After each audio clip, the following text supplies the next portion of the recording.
Hi friends, പ്രധാനമന്ത്രി വീണ്ടും കേരളത്തിൽ. എനിക്ക് തോന്നുന്നു ഇലക്ഷൻ കഴിഞ്ഞതിന് ശേഷമുള്ള ആദ്യ സന്ദർശനമാണിത്. ഇലക്ഷൻ സമയത്ത് എല്ലാ ആഴ്ചയിലും വരുമായിരുന്നു. അതങ്ങനെയാ, പാലം കടക്കുവോളം നാരായണ, പാലം കടന്നാൽ പിന്നെ കൂരായണ.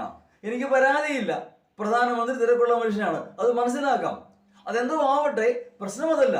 പ്രധാനമന്ത്രി വന്നത് കൊണ്ട് കേരളത്തിന് എന്ത് പ്രയോജനമുണ്ടാവും?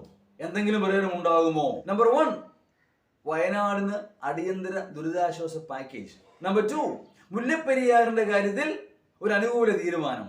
വയനാട് ദുരന്തത്തിന്റെ പശ്ചാത്തലത്തിൽ മുല്ലപ്പെരിയാർ ഡാമിന്റെ ഭാവി പുനർനിർണയിക്കേണ്ടതാണ്. ഒരു 50 വർഷത്തെ കാലാവധി ഉണ്ടായിരുന്ന മുല്ലപ്പെരിയാർ ഡാം 126 വർഷമായി തുടരുകയാണ്.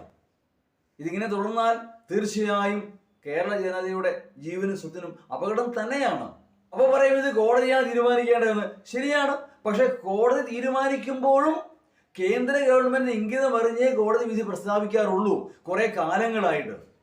ഒന്നും വേണ്ടല്ലോ, മുല്ലപ്പെരിയാർ കേസിന്റെ അന്തിമവിധിക്ക് മുമ്പ്, മാസങ്ങൾക്ക് മുമ്പ് ശ്രീമാൻ പി ചിദംബരം തമിഴ്നാട്ടിൽ പ്രസ്താവിച്ചു, മുല്ലപ്പെരിയാർ കോടതി വിധി തമിഴ്നാടിന് അനുകൂലമായിരിക്കുമെന്ന്.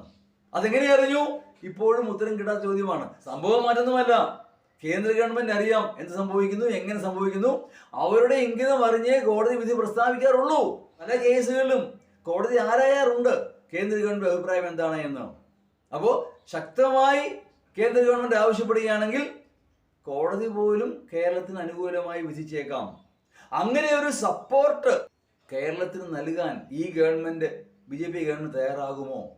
ചരിത്രത്തിൽ ആദ്യമായി കേരളം BJPക്ക് ഒരു MP നൽകിയിരിക്കുന്നു. എന്തെങ്കിലും പ്രയോജനം ഉണ്ടാകുമോ ആവോ?